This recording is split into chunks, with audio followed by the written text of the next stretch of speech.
ಜಿಲ್ಲೆಗೊಂದು synthetic ಕ್ರೀಡಾಂಗಣವು ಕ್ರೀಡಾ ಸಾಧನೆಗೆ ಪೂರಕವೆಂಬ ತತ್ವದಲ್ಲಿ ಭಾರತ ಸರ್ಕಾರ ರಾಷ್ಟ್ರೀಯ ಕ್ರೀಡಾ ನೀತಿ ಜಾರಿಗೆ ತಂದು ದಶಕ ಉರುಳಿದರೂ ಜಿಲ್ಲೆಗೊಂದು ಸಿಂಥೆಟಿಕ್ ಕ್ರೀಡಾಂಗಣ ಎಂಬ ರಾಷ್ಟ್ರೀಯ ಕ್ರೀಡಾ ನೀತಿಯಿಂದ ಉತ್ತರ ಕನ್ನಡ ಜಿಲ್ಲೆಯು ವಂಚಿತವಾಗಿದೆ ಎಂದು ಸ್ಪಂದನಾ ಸ್ಪೋರ್ಟ್ಸ್ ಅಕಾಡೆಮಿ ಅಧ್ಯಕ್ಷ ರವೀಂದ್ರ ನಾಯ್ಕ್ ಅಭಿಪ್ರಾಯ ವ್ಯಕ್ತಪಡಿಸಿದರು. ಕ್ರೀಡಾ ವರ್ಷದ ಪ್ರಾರಂಭದಲ್ಲಿಯೇ ತೀವ್ರ ಮಳೆಗಾಲ ಎದುರಿಸಬೇಕಾದ ಕ್ರೀಡಾಪಟುಗಳಿಗೆ ಸುಸಜ್ಜಿತ ಸರ್ವಋತು ಕ್ರೀಡಾಂಗಣ ಅತಿ ಅವಶ್ಯ. ಅವೈಜ್ಞಾನಿಕ ಮತ್ತು ಮಳೆಯಲ್ಲಿಯೇ ಕ್ರೀಡಾಕೂಟ ಜರುಗುತ್ತಿರುವುದು ಗಮನಾರ್ಹ. ಕ್ರೀಡಾಂಗಣದ ಭೌತಿಕ ಸಾಮರ್ಥ್ಯ ಹೆಚ್ಚಿಸುವ ಜೊತೆಯಲ್ಲಿ ಮೂಲಭೂತ ಸೌಕರ್ಯ ಮತ್ತು ಸೌಲಭ್ಯಕ್ಕೆ ಒತ್ತು ನೀಡುವುದು ಸಮಂಜಸ. ಮಳೆಗಾಲದಲ್ಲಿ ಓಟದ ಪಥ ಕೆಸರುಗದ್ದೆಯಾಗಿ ಮಳೆಗಾಲದಲ್ಲಿ ಜರುಗಿದ ಕ್ರೀಡಾಕೂಟದಲ್ಲಿ ಭಾಗವಹಿಸಿದ ಕ್ರೀಡಾಪಟುಗಳಿಗೆ ಕೆಸರುಗದ್ದೆಯಲ್ಲಿ ಓಡಿದ ಅನುಭವವಾಗುವುದರಲ್ಲಿ ಸಂಶಯವಿಲ್ಲ. ರಾಜ್ಯದಲ್ಲಿ ಅತಿ ಹೆಚ್ಚಿನ ವಿಸ್ತಾರ ಹೊಂದಿರುವ ಶಿರ್ಸಿಯಲ್ಲಿನ ಜಿಲ್ಲಾ ಮಾರಿಕಾಂಬ ಕ್ರೀಡಾಂಗಣವೆಂಬ ಖ್ಯಾತಿ ಪಡೆದಿದೆ. ಆದರೆ ಭೌಗೋಳಿಕವಾಗಿ ಉತ್ತರ ಕನ್ನಡಕ್ಕಿಂತಲೂ ಚಿಕ್ಕದಾಗಿರುವ ಕೊಡಗು, ಉಡುಪಿ, ಗದಗ, ಕೊಪ್ಪಳ, ಹಾವೇರಿ, ಬೀದರ್, ಕೋಲಾರ, ವಿಜಯನಗರ, ಬಳ್ಳಾರಿ, ಚಿಕ್ಕಬಳ್ಳಾಪುರ, ಚಿಕ್ಕಮಗಳೂರುಗಳಲ್ಲಿ ಸಿಂಥೆಟಿಕ್ ಕ್ರೀಡಾಂಗಣ ಹೊಂದಿದೆ. ಅಲ್ಲದೆ ಉತ್ತರ ಕರ್ನಾಟಕ ಬಯಲು ಸೀಮೆಗಳಂತಾದ ಎಲ್ಲಾ ಜಿಲ್ಲೆಗಳಲ್ಲಿಯೂ ಸಿಂಥೆಟಿಕ್ ಕ್ರೀಡಾಂಗಣ ಹೊಂದಿದೆ. ಆದರೆ ಮಳೆ ಹೆಚ್ಚಿರುವ ಮಲೆನಾಡು ಮತ್ತು ಕರಾವಳಿ ಪ್ರದೇಶ ಹೊಂದಿರುವ ಉತ್ತರ ಕನ್ನಡ ಜಿಲ್ಲೆಯಲ್ಲಿ ಸಿಂಥೆಟಿಕ್ ಕ್ರೀಡಾಂಗಣದಿಂದ ವಂಚಿತರಾಗಿರುವುದು ವಿಷಾದಕರ ಎಂದರು.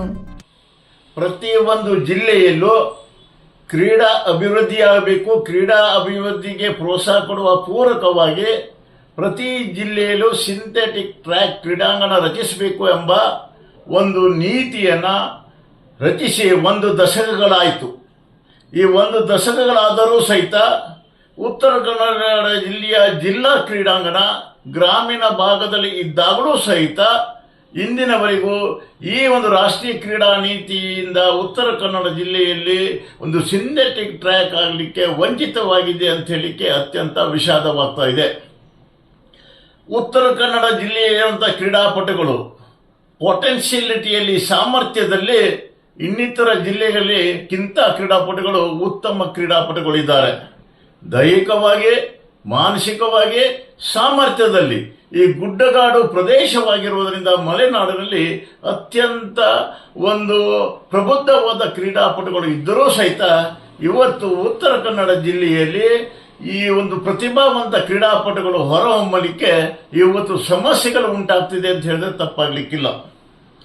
ಈಗಾಗಲೇ ಉತ್ತರ ಕನ್ನಡ ಜಿಲ್ಲೆಯ ಸಿರ್ಸಿಯಲ್ಲಿ ಜಿಲ್ಲಾ ಕ್ರೀಡಾಂಗಣ ಅಂತ ಹೇಳಿ ಘೋಷಣೆ ಮಾಡಿದೆ. ಇವತ್ತಿನವರೆಗೂ ಕ್ರೀಡಾಪಟುಗಳು ಮಡ್ ಟ್ರ್ಯಾಕ್ನಲ್ಲಿ ತಮ್ಮ ಅಭ್ಯಾಸವನ್ನು ಸ್ಪರ್ಧೆಯನ್ನು ಮಾಡ್ತಾ ಇರೋದು ಅತ್ಯಂತ ದುರ್ದೈವ. ಸಿಂಥೆಟಿಕ್ ಟ್ರ್ಯಾಕ್ ಉತ್ತರ ಕನ್ನಡ ಜಿಲ್ಲೆಗೆ ಅತಿ ಅವಶ್ಯವಿದೆ. ಕಾರಣ ಉತ್ತರ ಕನ್ನಡ ಜಿಲ್ಲೆಯು ಭೌಗೋಳಿಕವಾಗಿ ಮಲೆನಾಡು ಮತ್ತು ಕರಾವಳಿ ಪ್ರದೇಶದಿಂದ ಹೊಂದಿದೆ. ಕ್ರೀಡಾ ಚಟುವಟಿಕೆಗಳೇ ಪ್ರಾರಂಭವಾಗುವುದು ಮಳೆಗಾಲದಲ್ಲಿ. ಮಳೆಗಾಲ ಮುಗಿದ ತಕ್ಷಣವೇ ಎಲ್ಲ ಕ್ರೀಡಾ ಚಟುವಟಿಕೆಗಳು ಅಲ್ಪ ವಿರಾಮವಾಗ್ತದೆ. ಇಂಥ ಸಂದರ್ಭದಲ್ಲಿ ಕ್ರೀಡೆಗಳಿಗೆ ಪ್ರೋತ್ಸಾಹ ಕೊಡುವ ದಿಸೆಯಲ್ಲಿ ರಾಷ್ಟ್ರೀಯ ಕ್ರೀಡಾ ನೀತಿಯ ಅನುಗುಣವಾಗಿ ಉತ್ತರ ಕನ್ನಡ ಜಿಲ್ಲೆಯ ಜಿಲ್ಲಾ ಕ್ರೀಡಾಂಗಣಕ್ಕೆ ಸಿಂಥೆಟಿಕ್ ಅತಿ ಅವಶ್ಯವಾಗಿದೆ. ಈಗಿರುವಂಥ ಜಿಲ್ಲಾ ಕ್ರೀಡಾಂಗಣದಲ್ಲಿ ಸಿಂಥೆಟಿಕ್ ಟ್ರ್ಯಾಕ್ಗಳಿಲ್ಲ, ತರಬೇತಿದಾರರಿಲ್ಲ, ಸಮರ್ಥವಾದ ಜಿಮ್ಮಿಗೆ ಸಂಬಂಧಪಟ್ಟಂಥ ಆಧುನಿಕ ಉಪಕರಣಗಳಿಲ್ಲ, ಯಾವುದೇ ರೀತಿಯ ವಿಶೇಷವಾದ ತರಬೇತಿಗಳಿಲ್ಲದೆ ಮೂಲಭೂತ ಸೌಕರ್ಯ ಮತ್ತು ಸೌಲಭ್ಯದಿಂದ ಈ ಕ್ರೀಡಾಂಗಣಗಳು ವಂಚಿತವಾಗಿದೆ. ಕ್ರೀಡಾಂಗಣಕ್ಕೆ ಸಮರ್ಥವಾದ ಒಂದು ತಡೆಗೋಡೆಗಳು ಇಲ್ಲದಿರುವುದು ಅತ್ಯಂತ ವಿಷಾದಕರವಾಗಿದೆ. ಈ ಎಲ್ಲ ನ್ಯೂನ್ಯತೆಗಳು ಇರುವಂಥ ಈ ಕ್ರೀಡಾಂಗಣದಲ್ಲಿ ಕಳೆದ 3 ದಶಕದಿಂದ ಕ್ರೀಡಾ ಆಸಕ್ತರು ಮತ್ತು ಇನ್ನಿತರ ಸಂಘಟನೆಗಳು ಸರ್ಕಾರಕ್ಕೆ ಕಳೆದ 3 ದಶಕದಿಂದ ಒತ್ತಾಯಿಸುತ್ತಿದ್ದಾಗಲೂ ಸಹಿತ ಈ ಕ್ರೀಡಾಂಗಣದ ವ್ಯವಸ್ಥೆಗಳಿಗೆ ವಿಶೇಷವಾದ ಒಂದು ಸಿಂಥೆಟಿಕ್ ಮತ್ತು ಉನ್ನತ ಮಟ್ಟದ ತಂತ್ರಜ್ಞಾನದ ಉಪಕರಣ ತರಲಿಕ್ಕೆ ವಿಫಲವಾಗಿದೆ ಅಂತ ಹೇಳಿದ್ರೆ ತಪ್ಪಾಗಲಿಕ್ಕಿಲ್ಲ. ಈ ಉತ್ತರ ಕನ್ನಡ ಜಿಲ್ಲೆಯಲ್ಲಿ ಉದಯ್ ಪ್ರಭು ಅಂತವರು, MD ಶೆಟ್ಟಿ ಅಂತವರು, ಕಾಶಿನಾಥ್ ಅಂತವರು ಅನೇಕ ಪ್ರಥಮವಾಗಿ ಈ ರಾಷ್ಟ್ರಕ್ಕೆ ಅಂತಾರಾಷ್ಟ್ರೀಯ ಮಟ್ಟದಲ್ಲಿ ಹೆಸರು ಮಾಡಿದಂಥ ಈ ಒಂದು ಜಿಲ್ಲೆಯಾಗಿದೆ. ಮೊನ್ನೆ ನಡೆದಂಥ ಓಪನ್ ಅಥ್ಲೆಟ್ಸ್ ಮೀಟಲ್ಲೂ ಸಹಿತ ಅತ್ಯಂತ ಬಡ ಕುಟುಂಬದಿಂದ ಬಂದಂಥ ಶಿವಾಜಿ ಹಲಿಯಾಳದವರು ಸಹಿತ ರಾಷ್ಟ್ರೀಯ ಮಟ್ಟದಲ್ಲಿ ಅನೇಕ ಸ್ಪರ್ಧೆಗಳನ್ನು ಮಾಡಿ ಗಮನ ಸೆಳೆಸಿದ್ದಾರೆ.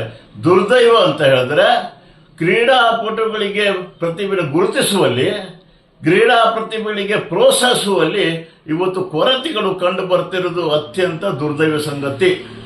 ಆ ಹಿನ್ನೆಲೆಯಲ್ಲಿ ಕ್ರೀಡಾ ಆಸಕ್ತರ ಎಲ್ಲರ ಅಭಿಪ್ರಾಯಗಳು ಏನಂತ ಹೇಳಿದ್ರೆ, ಕೇಂದ್ರ ಸರ್ಕಾರದ ರಾಷ್ಟ್ರೀಯ ಕ್ರೀಡಾ ನೀತಿಯ ಪ್ರಕಾರ ಜಿಲ್ಲೆಗೊಂದು ಸಿಂಥೆಟಿಕ್ ಕ್ರೀಡಾಂಗಣ ನೀಡಬೇಕು ಹೇಳುವುದನ್ನು ಆಗ್ರಹವನ್ನು ಮಾಡ್ತೇವೆ. ಆ ದಿಶೆಯಲ್ಲಿ ಉತ್ತರ ಕನ್ನಡದ ಸಮರ್ಥ ಕ್ರೀಡಾಪಟುಗಳಿಗೆ ಹೆಚ್ಚಿನ ಒಂದು ಅವಕಾಶವನ್ನು ತರಬೇತಿದಾರರನ್ನು ನೇಮಕ ಮಾಡಿ ಸುಸಜ್ಜಿತವಾದ ಕ್ರೀಡಾಂಗಣ ಅವಶ್ಯಕತೆಗಳ ಬಗ್ಗೆ ನಾವು ಸರ್ಕಾರಕ್ಕೆ ಆಗ್ರಹ ಮಾಡ್ತಿದ್ದೇವೆ. ಆ ದಿಶೆಯಲ್ಲಿ ಸರ್ಕಾರ ಕ್ರಮ ಜರುಗಿಸಬೇಕು ಅಂತ ಹೇಳಿ ಕೇಳ್ಕೊಳ್ತಾ ಇದ್ದೇವೆ. ವೀಕ್ಷಕ ಮಹಾಪ್ರಭುಗಳೇ, ನಮ್ಮ ಚಾನಲ್ ಅನ್ನು ಸಬ್ಸ್ಕ್ರೈಬ್ ಮಾಡಿ, ಶೇರ್ ಮಾಡಿ, ಪ್ರೋತ್ಸಾಹಿಸಿ.